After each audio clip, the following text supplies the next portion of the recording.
বরাতের রাতে জাগ্রত থাকা সুন্নত নয়, পরের দিন রোজা রাখা সুন্নত নয়, গোসল করা সুন্নত নয়, হালুয়া রুটি খাওয়া সুন্নত নয়। এটা জেনেও যে করবে সে বিদআত করবে, গুনার কাজ করবে এবং সুন্নতের সাথে দুশমনির কারণে সে ক্ষমার অযোগ্য হবে। শবে বরাত উপলক্ষে আনুষ্ঠানিকতা করা, সিন্নি দেওয়া, আপনার ওই যে আপনার কি হালুয়া বিতরণ করা, একটা জাল হাদিস বানাইছে যে নবীজি দাঁত ভাঙছে এই জন্য হালুয়া খাইছে, এই জন্য আমরা হালুয়া খাই। মানে কত বড় চিটারি আপনি চিন্তা করেন।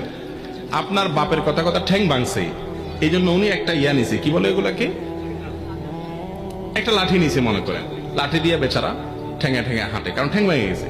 এখন আপনি বাপের ছেলে বলতেছেন, উফ আমার বাপের শত্রুর সাথে লড়াই করতে গিয়া ঠ্যাং ভেঙে ফেলছে, অতএব বাপের প্রতি আমি ভালোবাসা প্রকাশ করতে গিয়ে আমার ভালা ঠ্যাঙে আমি একটা লাঠি নিয়ে খোঁড়াইতেছি।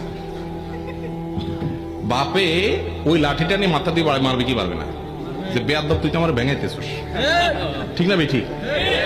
তো যদি নবীজি দাঁত ভাঙিয়া হালুয়া খাইয়া থাকেন, তো আপনিও দাঁতটা ভাঙেন, ভাঙিয়া হালুয়া খান।